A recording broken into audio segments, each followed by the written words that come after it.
Israel heating up. Israel pounding Iran with airstrikes that killed at least 224 people.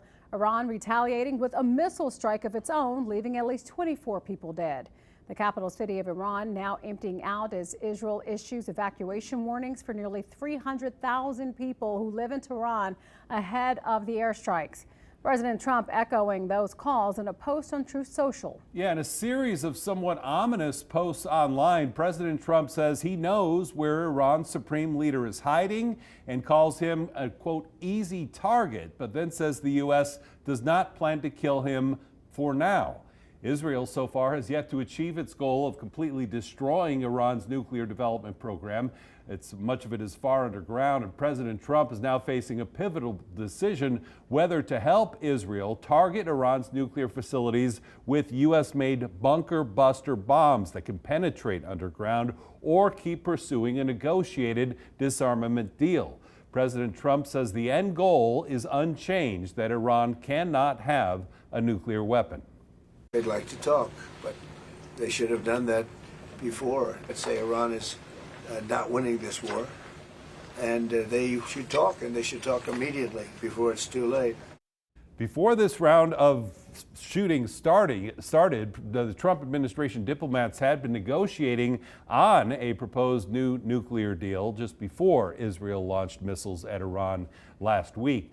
That conflict is obviously of great concern in our local Jewish community, as well as Southern Nevada's large Persian population. News 3's Steve Wolford has been talking with leaders from both sides of those groups today and joins us now in studio to get their thoughts and feelings on the conflict. Well, this conflict between Israel and Iran is hitting very close to home for a lot of our neighbors around Las Vegas, and it doesn't take long to realize our local Israeli-American and Iranian-American communities are very much on the same page. I spoke with one of them today, and he said, you know, the right term is freedom seeker Iranian-Americans. Noa Peri-Jensch is with the Israeli-American Council based in Las Vegas and told us from Chicago that she's been talking with Iranian-Americans about the air war between Israel and Iran, and they're sharing many of the same emotions. So a lot of people are hoping, in a way, that that kind of unity and freedom is going to come back, not just to Iran, but for Israel, for everyone in the Middle East as well. In the meantime, there's the reality of the conflict, including this chunk of an Iranian missile that fell in her parents' backyard. The conflict also prevented a staff member with Congregation Ner Tamid in Henderson from leaving Israel. Rabbi Sanford Axelrod says members of his congregation are also worried about loved ones. I have a congregant whose daughter's outside of Tel Aviv, and some of the bombs and missiles have gotten through. So it's safe as far as safe can go in the middle of a war. Also watching the exchange of airstrikes, local pastor Martin Hagani, who was born in Iran, then moved to Israel and fought in the Israeli Defense Forces before settling in Las Vegas. He says most Iranians have a common bond with the Israelis. So they're very educated people. They're not looking for war. They're not looking for, all this mess over there. They're looking for peace. They want to have the same life, like Israelis. Earlier today, I was talking with a local restaurant owner who moved here from Iran over 40 years ago, around the time of the Islamic Revolution.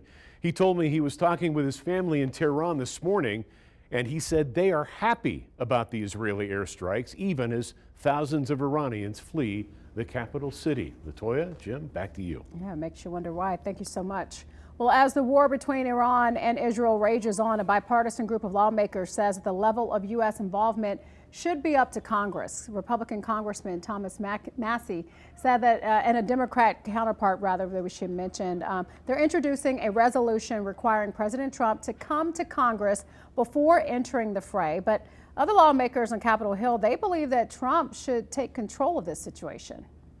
No more engagement of the U.S. military in endless wars in the Middle East.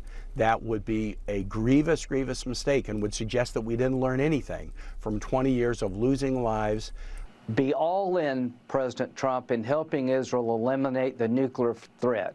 If we need to provide bombs to Israel, provide bombs. If we need to fly planes with Israel, do joint operations. So both chambers controlled by Republicans, and supporters say they want members to show where they stand in public. So this all brings us to our question of the day. You probably have your phone at an arm's length somewhere. Most of us do. We'll give you a moment to grab that so you can scan that code on the right-hand side of the screen. It's the easiest way to vote in this. You can weigh in on the conversation. The question, should the U.S. military be involved in stopping Iran's nuclear weapons program? You can let us know what you think. If you don't have your phone handy right now, you can also go to our website, news3lv.com/question. Neighbors